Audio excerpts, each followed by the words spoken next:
Hello and welcome back to Our Life Beginnings and Always. How are you all doing today? It's in the fall well, it's not quite fall yet. Fall doesn't actually start till the end of September, right about. So it's still technically summer. My goal is to wrap this game up by the end of summer. But by now these characters would be well back in their way to school. All the childrens of the good United States of America, and probably all over the world really, are getting back to school now. But I don't know how other countries work as far as that sort of thing goes. So it feels weird to be playing this, but I do want to finish it. We've got 6 more moments here. I've done some of the big ones. And I have one in mind I have to get out of the way. It only occurred to me now that Tox is the one I was thinking that you do some of the stuff that you do in the beginning of Hang. But Tox is the one where we do a lot of the other stuff that I want to clarify for this character. So I'm going to do Tox in this video without rolling my dice. And then we'll have 5 remaining ones that we'll do these last 5. Well, this one doesn't feel like a final moment. It feels weird. It's a weird moment. I don't know if it's worth doing last or not. It's not like the soiree where it feels like this is a definitive end point.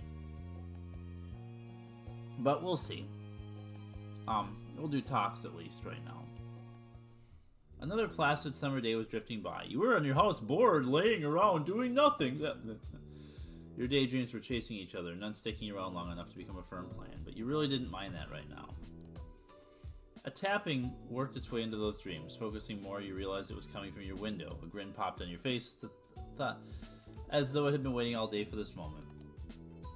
Heading to the window, you could see Cove outside. His habit of climbing this way was really a true Coveism. He'd rather scale your house than wait the couple extra minutes for you to come down. Like, he comes to your window a lot more in this stage than he did as a kid. Which is interesting, because you think it'd be the other way around. You held out a hand to him. You offered Cove a hand to help him up. Once he was mostly inside, he took it to help stay the last bit of an entrance, though considering how many times he'd done this, he hardly needed the help. Yeah, hey. But she doesn't care. Oh, hey, Cove.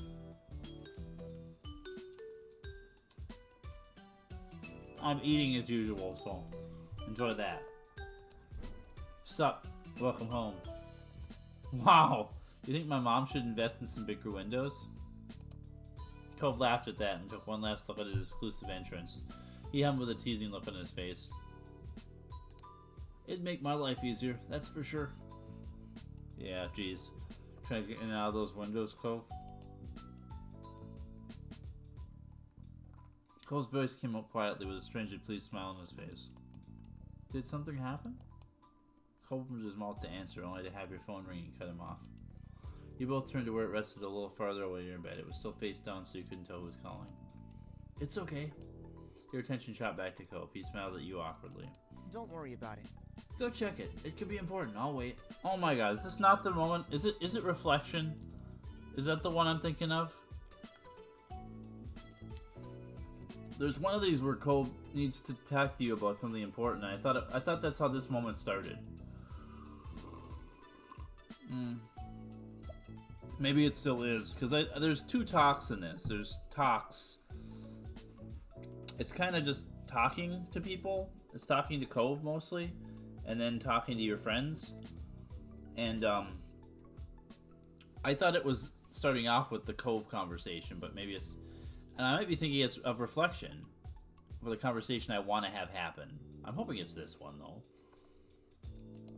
Thanks. You shuffled forward and scooped up the little noisemaker into your hand. You flipped it over and checked the caller ID. I never have my phone on making any kind of sound, which, then causes me to miss calls and stuff, but people want something, they should leave a voicemail, and I'll call them back. It's Miranda. Oh, you should answer it. I want to say hi, too. With a nod, you accepted the call and said it to speaker. Hi, Miranda. They get a lot of use out of the cell phone cut in. Hi. There was something off about her tone. Cove met your gaze, and you saw the same confusion in his expression. It's weird seeing Miranda. I'm so used to looking at my friend's version where she's older. She does look a lot younger here, geez. Than, I mean, it's like 10 years later, but 5 years later, I don't know. Have you heard from Terry? At all? Or did you hear about her from Cove? Huh? No, she hasn't called me. But Cove's with me right now. Hey. Oh, hi, Cove. Is that what you were going to say? He shook his head no before realizing that it wasn't a good enough answer when one person couldn't actually see it. No. Terry hasn't called me today either. Is something wrong? At that, Miranda couldn't hold herself together any longer. The muffled sobs on the other side of the line were unmistakable. Terry doesn't like me anymore, if she ever did. What? That doesn't sound right. You're probably her best friend out of all of us. Why do you think that? She sniffled and there was a pause. You could hear her shift the phone into her other hand. Terry was here the other night, watching movies with me. We were up super late. She realized her parents probably went to bed, so they couldn't pick her up. My mom and dad were definitely asleep then. Dad works early. You know, she doesn't look like she's 18 either. I tried telling her it was okay to just spend the night and she could text her parents what happened, but Terry really didn't want to. He glanced at Cove. He looked equally unsure as to where the story was going. It didn't sound like a friendship-ending situation.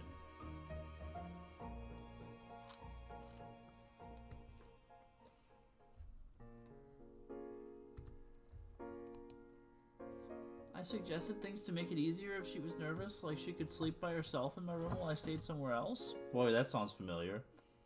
Or have we done that before? But like, this entire moment takes place in your bedroom, on the phone. Yeah? And I said we didn't have to sleep at all. We could have kept watching movies until one of our parents woke up. I wouldn't have minded. I know not everyone can do sleepovers, but Terry wouldn't even tell me what was really wrong or what I could do to help. I thought we could tell each other anything. Guess I was wrong. Did she stay in the end? No. We got too loud in the kitchen. My dad woke up. He offered to drive her home when he heard what was wrong. She texted me apologizing for my dad having to do that when he needed to rest, but that was it. She isn't talking to me anymore.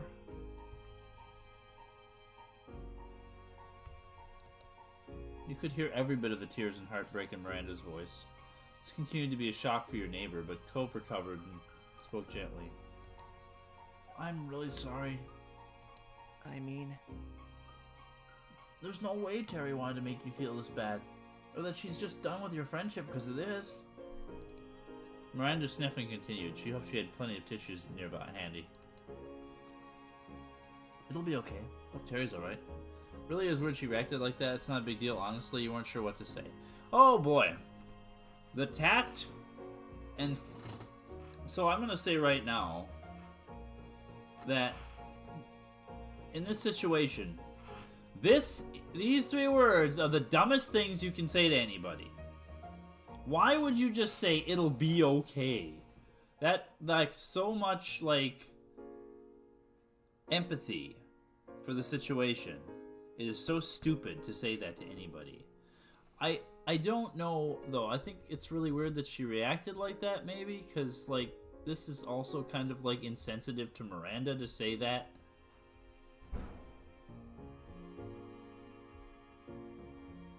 Cuz I don't know. You couldn't wrap your mind around it. This seems so unlike Terry, and maybe that's why it was bothering Miranda so much. Miranda's voice sounded a little bit more collected after finishing her story, but you knew that crying was far from being done. I thought she'd have reached out to one of you by now. Maybe she's not talking to anyone. Yeah. Sorry for bothering you and Cove about this.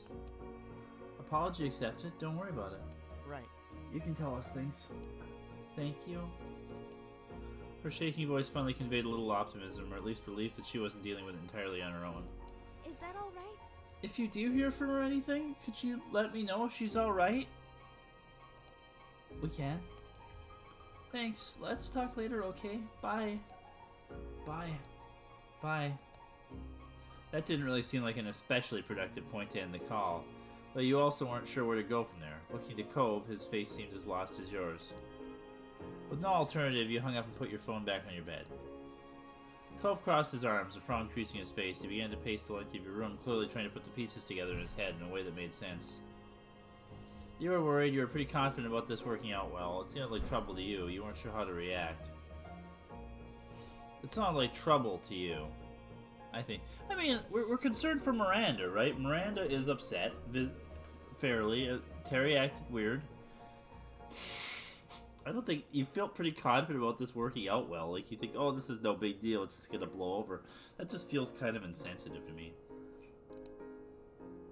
Terry wouldn't intentionally cut Miranda out like that. Full stop. Clearly something else was at play, but you just couldn't be sure what it was just yet. Then again, it might be better just to wait for them to work it out between the two of them. Maybe it wasn't your place to intervene at all. Now, that's something I do think is true. This moment is a little weird because we get a little nosy. The extra state of your head before learning this was not helping you now. You couldn't put two thoughts together, and flopping back on your bed, you stared into space. Wow. Never was a truer statement about Marina Foster ever written. We should probably try calling Terry. Yeah, why, Cove? Why is this any business of ours? Cove's voice managed to drag you back to some grounding. He stopped pacing, but you still saw a perturbed look on his face. Yeah. I'm worried about her, too. I guess if we're worried about Terry. He bounced up and moved to his side, ready to act on whatever plan the two of you could come up with. Cove started with the easiest thing. He pulled out his phone and called Terry. Cove let it ring and ring and ring and ring. Terry didn't answer. There wasn't even an option to leave a voice message. The voicemail box was full and cannot accept messages. I hate those words so much. Why do people let their voicemail box fill up? Why can't you delete voicemails? What is wrong with you? It's increasingly easier in our lives to do this. Your shoulders slumped and Cove looked even more troubled, if that was possible. He turned to you as if for some lifeline. Could you try calling? I'm gonna send a text just like, hey, I was trying to reach you. Call me, or something. Yeah. You took up your phone once more. Unfortunately, after another set of interminable rings, the line went dead. No answer, no voicemail. Hanging up, you saw Cove visibly deflate.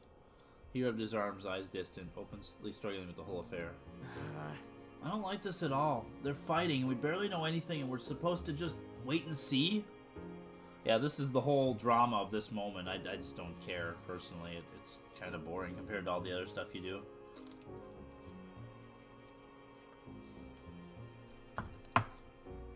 Despite it being only a minute since he texted Terry, Cove checked his phone again. He was desperate for progress, for something, and you frowned as you watched him. I mean, I get that this is important stuff in their lives and their friends' lives, but I felt like up to this point we barely know Terry and Miranda as characters. We've grown up with some of these other characters. We have a lot of interactions with them. But Terry and Miranda are relative strangers to us. We're just told via external narration that they're our new best friends, right? And we're just supposed to be like, oh yeah, these are our best friends and we have to care so much about what their situation here. It's hard to invest myself in this when you don't know the characters that well. I mean, the hang moment helps, but I don't know. This is one of the only moments with Terry and Miranda in it. I just never really feel that invested in either of their characters. You needed to try to relax. You're making me anxious. There's no way Terry has answered. You're gonna get over it. They're gonna get over it, you know. You stayed silent. You need to try to relax. Cove stared hard at the screen as though he was trying to will a new message to appear. Your words sank in. His gaze slid over towards you. Just a little bit? Come on, you're working yourself up. The funny part here is there are all these answers that are like, yeah, they're just gonna get over it. And that's how I feel as the player. But I'm trying to be a little more empathic as Miranda. Or Marina. Closing his eyes, he took a deep breath and released it slowly. It wasn't much, but you could see him ease up slightly. Yeah, you're probably right. Cove was still gripping his phone with both hands as though it might fly away if he let go. He looked to you with almost painful earnestness. I mean, how do you know that they were going to get over it? Have Miranda and Terry gotten over things like this before easily? Is this normal for them? We don't know. And we're thrown into this moment with almost no context for this.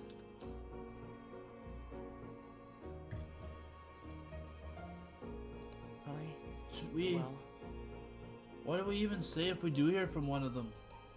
His pacing resumed and he attempted to answer his own question. We should probably tell them to talk to each other instead of only us, maybe? He slowly came to another halt, like a gear winding down. We should find out Terry's side of the story. We should come from Miranda and lab with Terry. Wow! Just screw Terry. That's rough. Should only tell them if it's only between them. We should totally tell them to work it out between themselves. That's it. Then wonder why you always had to come up with things. Didn't say anything. Yeah, this is something I wonder. Why we would have to come up with. Why we always have to come up with things.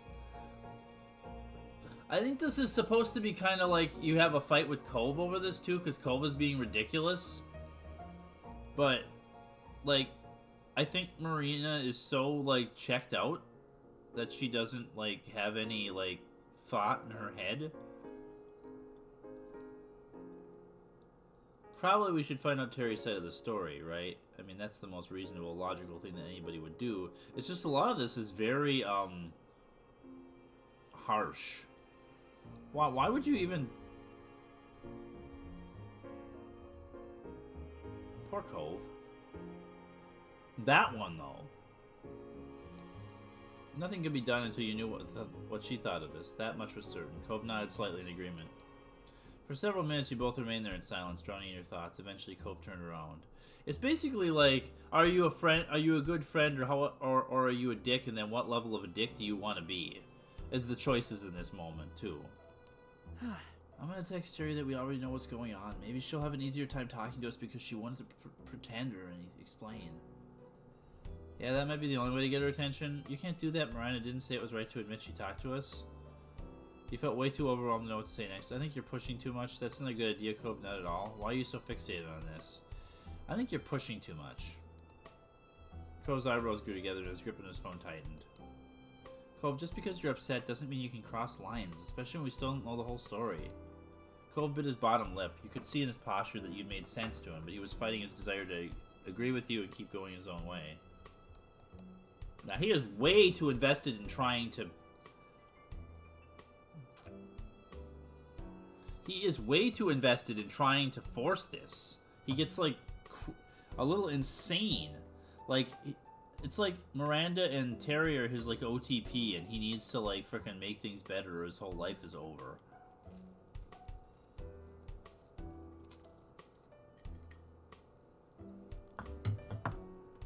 Although, well, who would say something like this?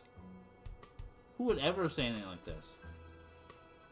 You felt bad for him and your friends and yourself, too. I think that... You bit your bottom lip trying to gather your thoughts. There was just so much to consider. Miranda's sadness, whatever was wrong with Terry, and now Cole, but the last thing you needed was to fight with him. Finally, it seemed to dawn on him what his words had been doing to you. All the anger and frustration come away, leaving a look of contrition in its place. What have his words been doing to me? Nothing. He put his phone away. He made his effort to smile, but it was meager and did nothing to conceal the sadness in his eyes. I guess it's supposed to imply that Cole was upsetting you too, but Aunt Marina is just frustrated with him. I'm sorry. I never knew what to do with this kind of thing. Maybe we should just forget about it. He smiled just a little bit. Finally, that sounds good to me. I'd like to be left alone for a while. Could you leave? You can get really upset. Like, I don't understand. This is not a really upsetting moment. Sounds good to me. And you meant it. Exhaling some of your own concern away. The last thing you wanted was to fight with Cole. A silence stretched on what felt like hours, but it really wasn't that long before there was a knock at your bedroom door and Mom peeked in. Just wanted to check in on you. Oh, Cole, when did you get here? Frickin' Mom. When she saw your morose expression, she opened the door all the way and a question was dropped. Ma was staying there as well. She slipped her past her wife to come inside your space. Huh. You know, this is weird, but she actually doesn't look that old to me anymore. I haven't played this in a little while, but she doesn't look that old to me anymore. She looked really old to me before. And now that I'm used to looking at her in, like, the later moment... Everything okay? What's with the long faces? Are you both okay? You tried to nod, but it was no use. Your voice cracked despite your best effort not to let it get to you more. You couldn't even lift your eyes off the floor, as though the weight of your worry was dragging your head down. Seriously, we were not this upset! Did I, like, make it... I am gonna do something here. This is pissing me off, actually. With how weird this is. Okay, so let's just go back a bunch to that last choice. And pick something different here. Just because I'm curious if this is where it decided that, like, we were so distraught over this, or if we're just forced to be distraught over the whole moment in general. Look, I don't feel like I ever picked an option on here that was like, oh my god, my life is over, I hate myself. You know.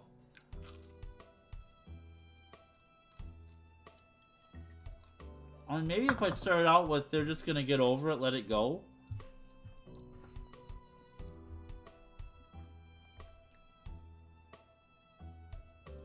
You're gonna make things worse, maybe. The shoulders slumped like they couldn't hold up your resistance anymore as words trailed out softly. Would it really? Yes, you have to give it time. You can talk to me instead.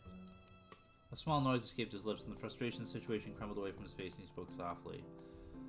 Thanks, Marina. I'm glad it's not just me with all this happening. Okay, this feels more like what she would actually do anyway. Cove took one last look at his phone, then put it away. His effort to smile was meager but earnest. It's okay. We can just forget about it for a while. Terry will talk to us when she wants to. That sounds good to me. Okay. Okay, then. It's probably still gonna be the same thing. What's going on? Okay, no, it's not. Okay, so apparently, yeah, that me picking that other option was like utter despair. Things are so bad. And apparently if I don't pick that option, then she doesn't act that way. Okay, good.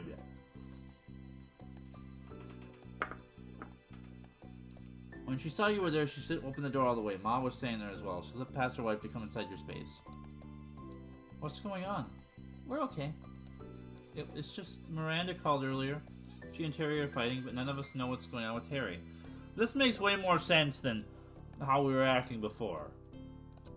This is how Marina would actually act. Thank God for this, because I didn't want this moment to be a sad frickin' pity party the entire time. Your parents exchanged a meaningful look, though its meaning was lost on you. I am so sorry.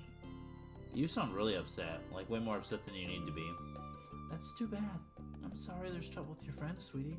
Is there anything we can do to help? Out of the corner of your eye, you saw Cove rub his arm awkwardly, unable to add anything. No, we're just waiting to see if Terry calls or texts, or if Miranda does.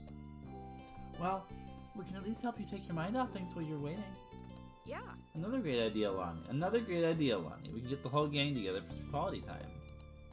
Yeah, it'll be wonderful. I'll go see what Liz is up to right now. Excited, she fluttered a few steps away and then stopped. She pivoted on her heels and raised a single finger, flashing a big smile at Cove. It's no trouble. And of course, Cliff will be welcome too. Knowing your family was always there for you, that couldn't be underestimated. In fact, it meant everything to you that your moms cared so much. Thanks, Mom. Shouldn't it be thanks, Moms? Yeah, thanks. That's nice of you. You're welcome. Don't sweat it. Not so, kiddos. Leave things to us. Just relax and we'll call you when it's all together. You nodded and your moms dispersed for now, springing into action for their impromptu get-together. You flopped down in your bed, feeling like you could sink into it and disappear. Cove, meanwhile, took a spot in his chair off to the side. This chair? The one chair? He sighed at the same time, Cove's mouth folded in the bent smile at that. He gave his phone another quick check and his eyebrows furrowed. Still nothing? Yeah, this is crap, huh? Yep. Cove chewed the inside of his cheek as if to mimic the stress that was clearly eating away at him. Cove, what's wrong? What's really wrong? One disagreement doesn't make you act like this. That got a point pause in his moment. Cove was carefully trying to put his thoughts together. He spoke in a fragile voice. When people you care about, when they're unhappy with each other, there's nothing you can do. At least when you're in a fight yourself, you have some responsibility, some control over it all. I wish it didn't have to happen, but that isn't possible. So, oh well, I guess. His attempt at giving a nonchalant shrug after that was pitiable. Yeah, it makes me feel horrible too. True, but you're right, it can't be helped. It's whatever, other people can do what they want, right? He stayed silent. This is pretty heartless too. True, but you're right that it can't be helped. I know. He replied like he could barely muster the strength to speak. Well, we'll just have to focus on the things we can impact, or at least try. He turned to Cove, hoping your eyes conveyed the message you were feeling better than your words. His gentle nod told you that they did. Like, Marina has empathy for her friends. She cares about her friends. She's always been trying to be a good friend. That's her whole life. Her whole thing.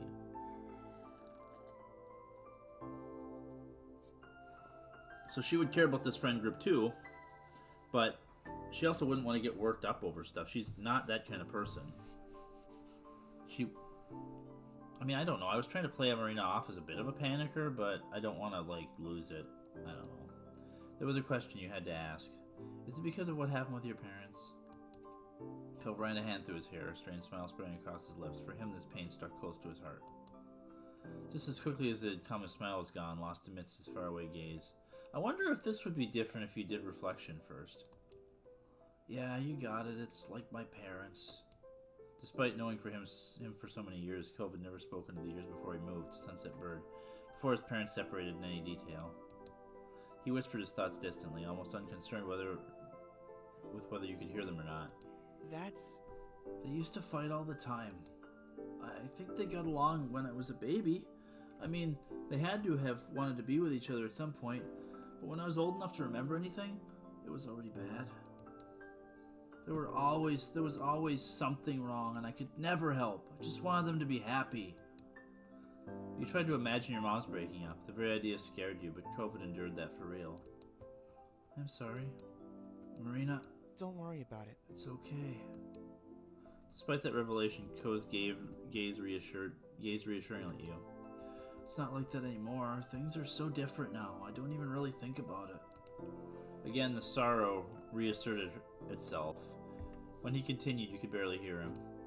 Though I guess it's pretty obvious I haven't forgotten either. He tried to smile for him. He crossed him, took his hand. You walked over and placed a hand on his shoulder. You hugged him. He stared at you, startled for a moment as you crossed the room to him, and then he relaxed when you gently grabbed his shoulder. At least we have each other through the good and the bad, right, neighbor? Cove's eyes shined and his mouth pulled into a bent smile. It brought a smile to your own face. Yeah. When you finally let go, the two of you took a seat again, but this time side by side in your bed. Today was a lot, huh? Yeah, it was. You sat there contentedly, you leaned against him. You sat there contentedly. After everything today, you felt a sense of relief. The two of you still had one another. No matter what happens, we can make it work. You're talking like you're in a relationship, but you're not. His mouth pulled into a bent smile at that. You chuckled. Me too. I think so too. After a while, you stayed like that. A comfortable quiet fell between you, and the sun fell with it. It took the moms this long to arrange some kind of a card game. I guess Liz isn't nearby, maybe? The warming commented when Cove gasped sharply. You spun, half expecting to find him nursing an injury, but instead found him staring straight ahead. What? Oh my god. I think my phone just vibrated. The oh my god there. That was something, Cove. I want to hear that again. Oh my god. You don't sound very excited. But you better find out if it did. Right. He petted his pockets, fumbling in his panic, and yanked his phone out. The force of the action nearly catapulted the device out of his grip entirely, and he caught it just in time. His eyes honed in on the screen. It's Terry. Thank God. She says she's sorry. He looked back to you, eyes wide as his nerves started to fray once more. Hi. What should I say? I don't know. Give me a second. I need to think. Tell her to call us.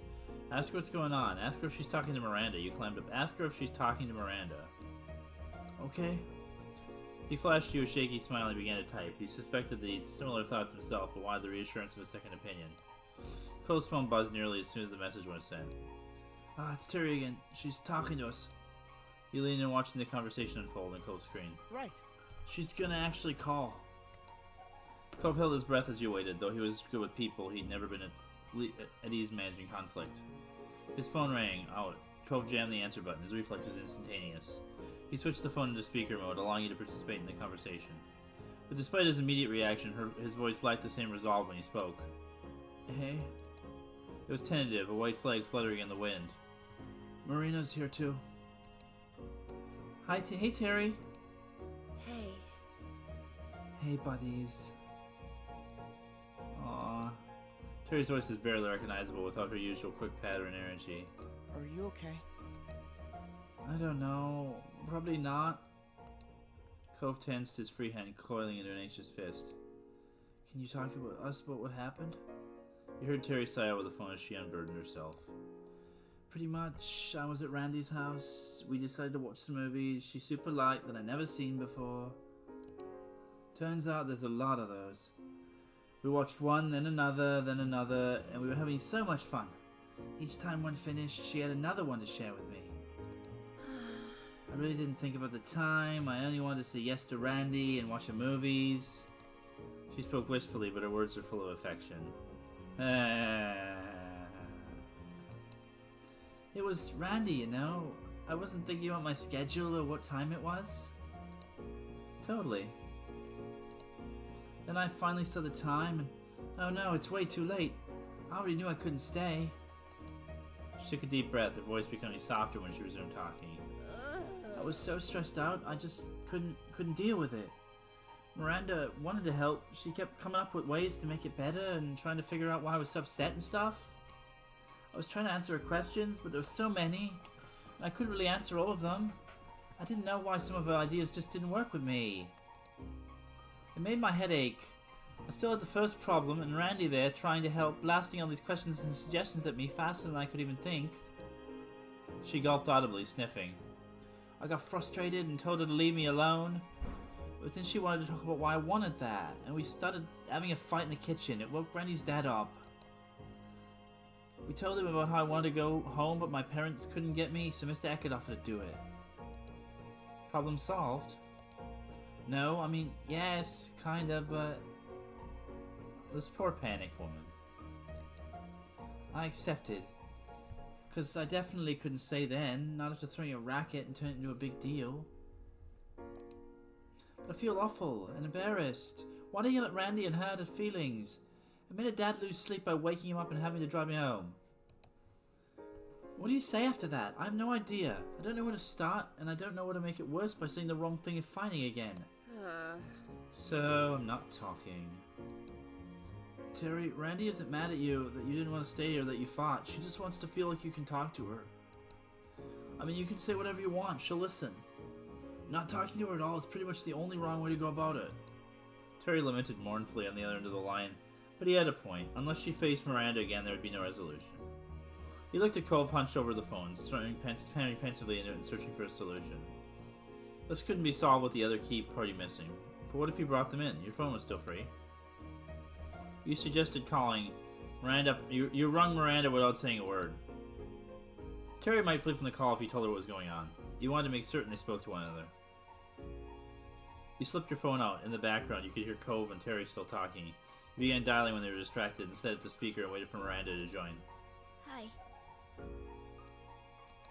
Her voice was still distant as her thoughts were elsewhere, but it was loud enough for your needs. What was that? I love that. Ah! Hey, there's that noise again. Terry shouted her question, confirming that she'd heard Miranda's arrival too. Look at this face! This might have to be the thing. Oh my god, I love this. This might have to be the thing. What happened? What was that? Cove glanced over his shoulder towards you, spotting your phone in his hand. He smiled briefly. He sussed your game. Sus. Randy? Terry? Realization that they could hear each other was dawning over all parties now. You decided to help along with an explanation. Miranda's on speaker with me. Terry's on speaker with Cove. Oh. Oh. There was a pause while the two of them digested this information, considering their next words. You and Cove exchanged looks, waiting for the wall between them to break and wondering who would be the one to do it. As the quiet died down, you cut Cove chewing his cheek. He must have weighed the same question as you, whether to encourage the conversation along or leave Miranda and Terry to resolve it themselves. The answer came in the form of one sniff, followed by another from Cove's phone. Sorry. Randy, I hope you still like me. What? You were the one acting as if you didn't like me. Her tone was defensive, no doubt a result of her wounds from last night, but still being raw. What? No way! Everyone likes Randy! You're wonderful! Your eyes met Cove's. His phone was tilted towards you, capturing the call indirectly. You moved your phone closer to his, hoping the signal was strong enough to convey every nuance of tone. Cove did likewise, bringing his cell up right next to yours, even bumping against as he shifted his grip. I didn't know what to say. That's the only reason I wouldn't talk to you. If I'd known the answer, I would have told you right away. Miranda murmured on the other end of the line. You didn't want to stay. Anything I tried to do bothered you, and now you could have told me you could have told me you didn't know. Yeah, I think I was angry at myself. I did a dumb thing and I didn't want to help it with it. I didn't want help with it. I wanted to be mad and just deal with it by myself. It made me keep doing dumb things. Oh? When she spoke again, her voice was quiet, as tender and vulnerable as the words. I'm sorry. Staying up late watching stuff was all my fault. I had to find a way to fix it. That's what I thought anyway. But I should have given you space. I'm sorry for being so pushy and sensitive. Hardly. Miranda echoed, having a flaw. I'd never heard of such a crazy thing. Miranda let out a ghost of a giggle. Cove cleared his throat. Giggle at the ghosties, am I right?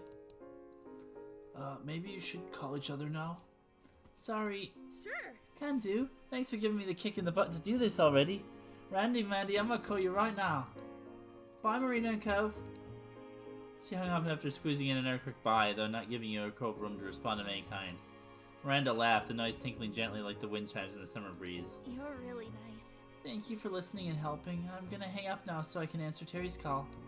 Bye. Bye and good luck. Bye, you got this. We got this together. Miranda hung up, still chuckling softly as her call ended. The room felt emptier without the other voices in it. Cove expelled a sigh that crashed through the nearly fallen silence. He dropped his arms to his sides, letting his head hang down like a puppet at rest. Thank God.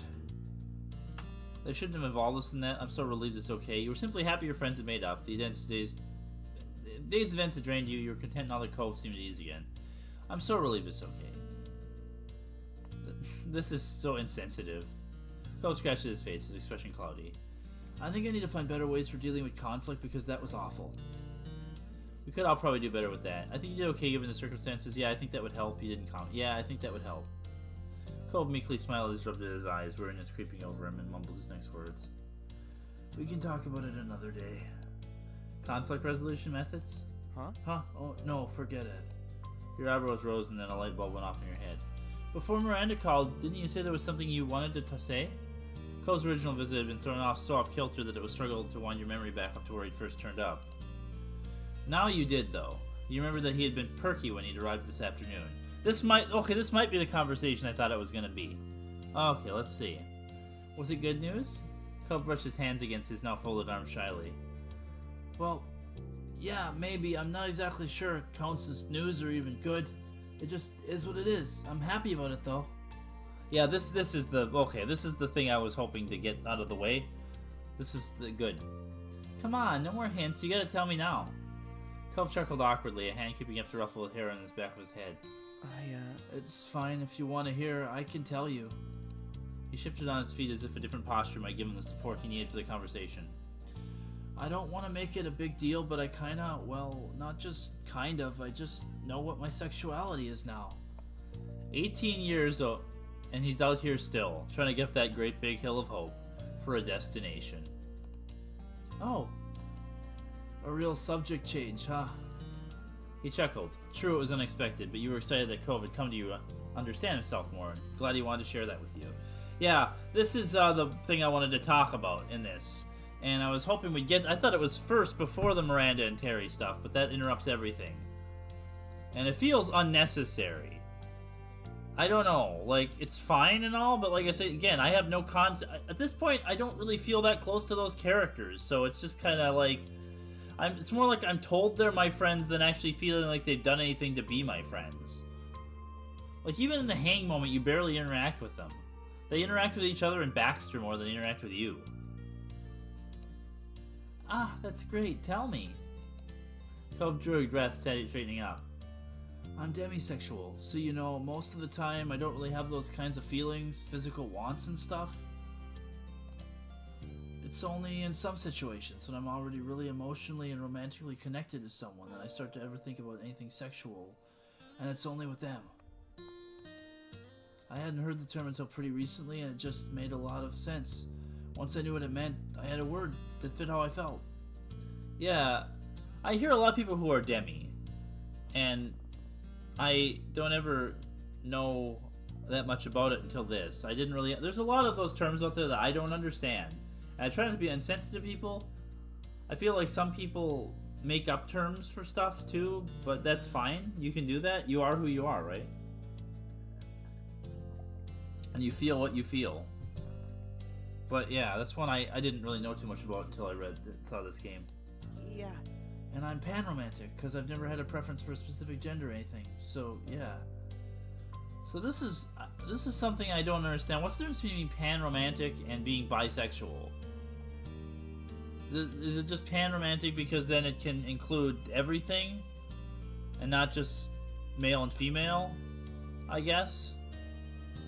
And the idea here is that Cove is this because then your character can be anything.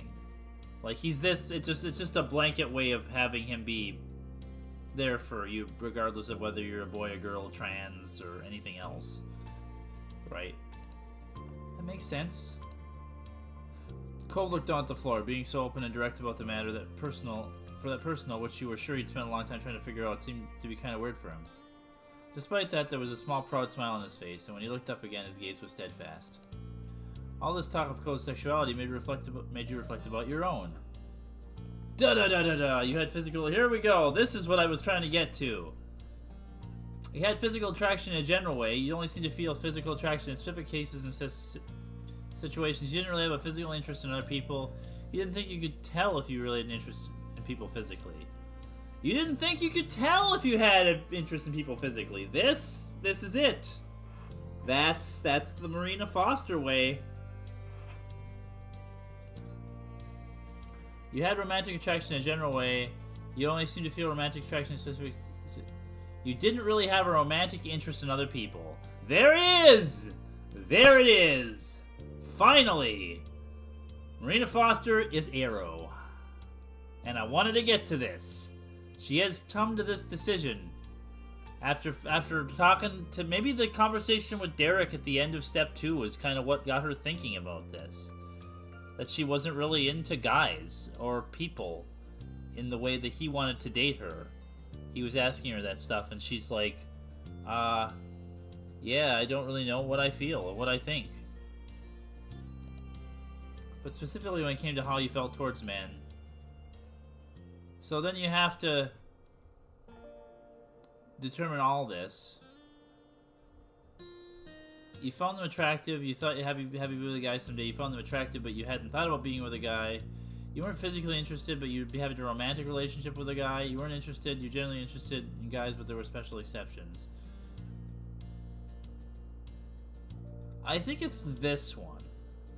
Maybe, I don't know, I think she's just gonna be just not interested in anything. Because she's not asexual. I'm not trying to paint her that way, but she's not. It's also like you found them attractive is a little strong to me. Like that's like saying that you would be into people. Like I think Marina doesn't know her sexuality. Like I think she would probably experiment. She's probably the type that's willing to experiment with that, but she's not interested in anyone romantically at all. Like she's not capable of that.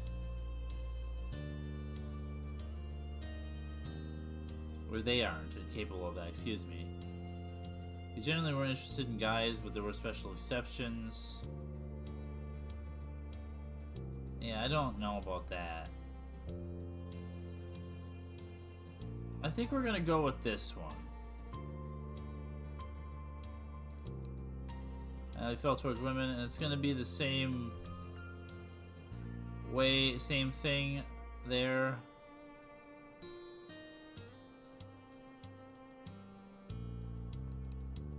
And how you felt towards NBs. What?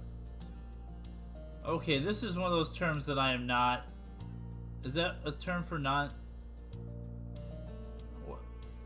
This is, yeah, this is me being ignorant. I apologize. I don't know what an NB is. Okay, that's a term for a non-binary person. Which is weird because I'm non-binary. I've just never heard the term NB before. Used to describe... Oh, NB. Like, yeah, like if you take away all the other letters and just go NB. I've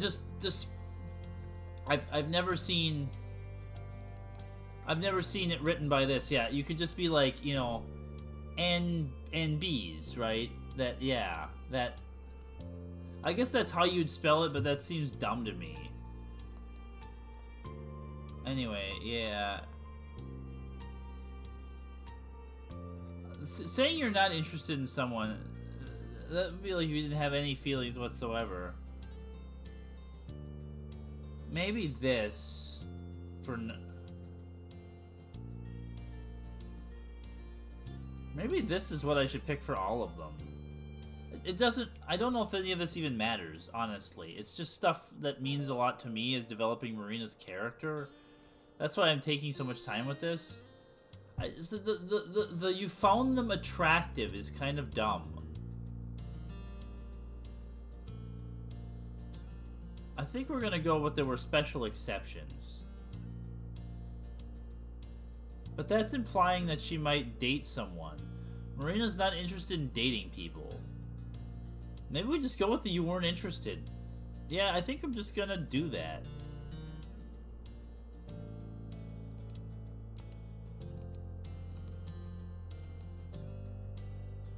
You'd already told Cove your own sexuality in the past.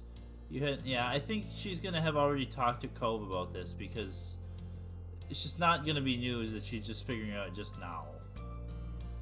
He had always been supportive about the topic, listening actively, supporting you in whatever conclusions you reached.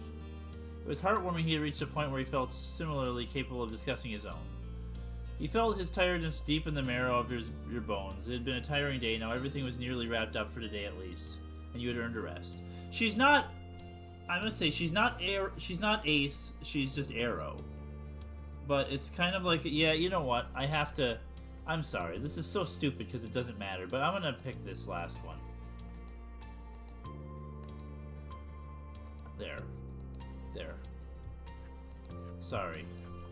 You'd had some good talks and come out of it not knowing each other better. Not only knowing each other, but yourself too. Not only knowing each other better, but yourself too. Yeah. It's just something I need to do. Do you really feel like you've had good talks and come out knowing... This is summing this up in like the way that makes it feel like it's putting too much nice of a bow on. Sometimes they put way too nice of a bow on things.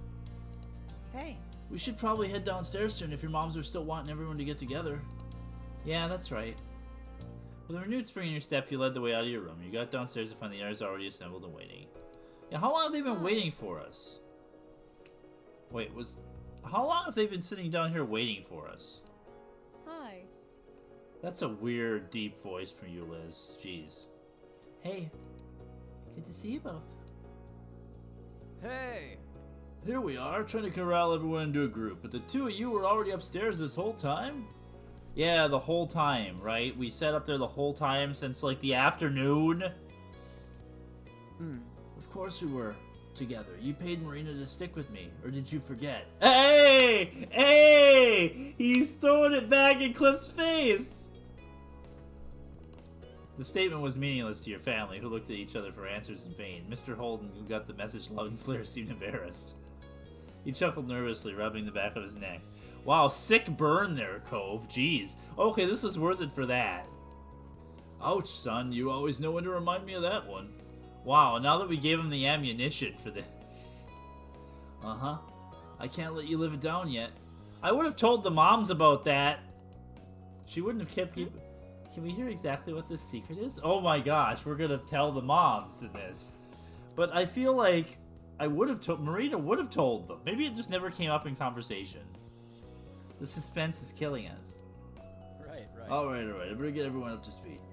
He held up his hands, palms out, pacifying his audience, or perhaps holding them up as a shield in advance. The first day I met Marina, I'd been worrying about Cove being alone for the summer. Well... There weren't a lot of kids around, and he wasn't exactly on the best terms with me at the time. He glanced around at your family, gauging the responses. I felt like this was my one shot, so I kinda offered them $20 to be friends with Cove, and added that they couldn't tell him about it. Hey, thanks for using the correct pronouns, Cliff. Liz gasped. Ma was staring incredulously at Mr. Holden, and while Mom's eyebrows had retreated to her hairline, you and Cove, already knowing the story, were the only ones unaffected.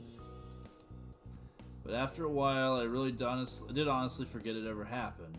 He raised his hands higher, now level with his shoulders. Not a bad idea, you thought, but Mom felt inclined to throw a cushion at him. He'd probably manage to block it in time. I knew that's bad, but I've had so many grand ideas over the years, it's hard to keep track of them all. Cove smiled, placing his hands on his hips and shaking his head at his father's antics. Seriously? I can't believe you. Though, also, I totally can. Your moms were less indulgent. The shock had ebbed away to displeasure. Mom's foot was tapping rapidly as she frowned at her next-door neighbor, while Ma had her arms crossed over her chest and her lips pursed. Wow, they're more upset than Cove gets, almost, about this. Holy crap. This is a whole thing that I didn't know was going to happen. I'm sorry if this moment's a little long because of this. I'm sorry, Marina, and I'm sorry to your parents, too. That was way out of bounds. Don't worry about it. Everything worked out. Your moms gave each other that look where they seemed to communicate with eyes alone. Alright, well, if that's that, then it won't happen again. Absolutely. Alright. Good. It was a little surprising they were letting him off the hook, but on the other hand, it was a long time ago now, and you were sure your moms remembered those painful, early days of Cove's arrival, too. Mr. Holden wasn't a potential bad influence anymore, so a lecture would be pretty moot. Instead, your mom gave him a lenient smile. I mean, I didn't take the money if it helps. She never tells that context. In that case? Now that it's settled, why don't we find something to do? Nods of agreement cascaded through the group in a couple waves at the suggestion. Mr. Holden's shoulders slumped with a release of tension. He brought his hands down, tucking them away into his pockets. How about cards? There was a murmur of interest from the others. You were keen to play. That was fine with you. You were play along with the others. You really didn't want to play cards. You were keen to play. It was very nearly, but not quite unanimous. Mr. Holden demurred. Nah. I think I'll sit this one out. Where's the fun in that? Join in. We're not too angry with you. Yeah, and I know there's a lot of people, but we can make it work. Mr. Holden shrunk into himself, embarrassed by their attention. Dad, you love playing cards. We do it at our house all the time. Dad? Mr. Holden broke under the combined force of everyone's attention. Cove, you're an adult now. You deserve to know the truth. I used to throw the card games so you could win. I put up a good fight, but I always made sure to lose a lot more rounds than I won. He toyed with the end of his ponytail, clearly distressed at the second great secret he was revealing today. I know people want to be taken seriously and fake wins don't mean as much, but I couldn't help myself. It's so much better when everyone else gets the chance to be victorious. Kyra knew and went along with it. Cove laughed in disbelief that this was the thing his dad stressed out about hiding after all the other stunts he'd pulled over the years. So what? Lots of parents do that. I hadn't guessed it, sure, though looking back it makes sense. That's right. What's the big deal, Cliff? You can finally take the kid gloves off and give them a run for their money. Maybe even actual money in your case. Mr. Holden smiled coyly, his gaze lowering. I'm not sure that's a good idea. Why? He waved his hands expansively, the moments fluid and vague. Actually, I am something of a card shark. I used to make lots of fast cash off games. Casual players don't have a shot unless it's a game of pure luck. Cove's jaw hung open, his eyes wide, fixed on his father. Really? There was a touch of amazement, even admiration nestled among the shock. The other members of the Foster family exchanged looks, ranging from Liz's disbelief to Mom's intrigue, with Ma's somewhere in the middle between the two. You simply can't make a claim like that and expect us to go along with it. Let's see you back it up, Shark Man.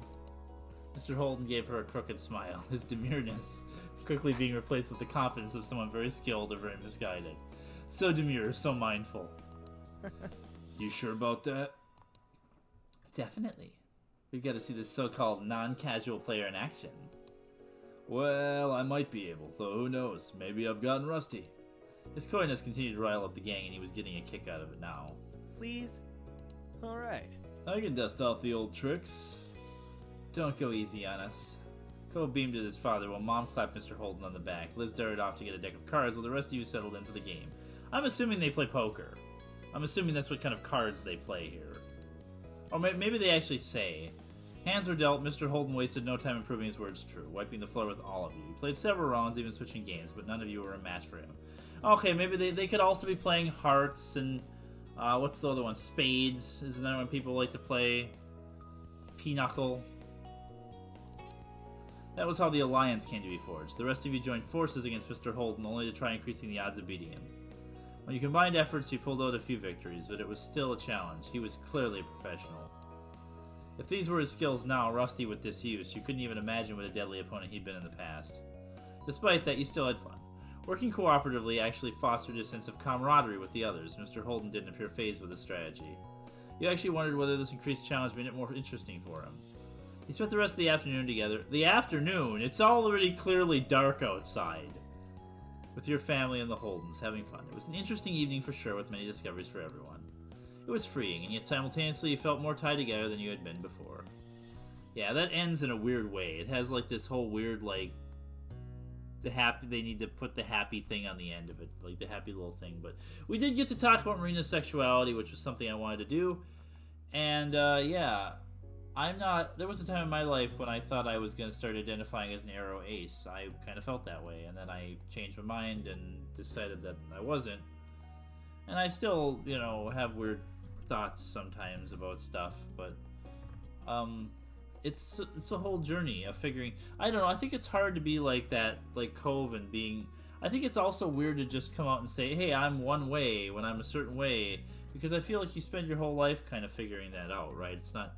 Maybe some people that is just a thing you can instantly figure out, but for me it's been a kind of a journey figuring out who I am in a lot of ways, like identity and sexuality and all these things. So it's important to me to do that moment. We will do the other ones randomly, and we'll see you next time.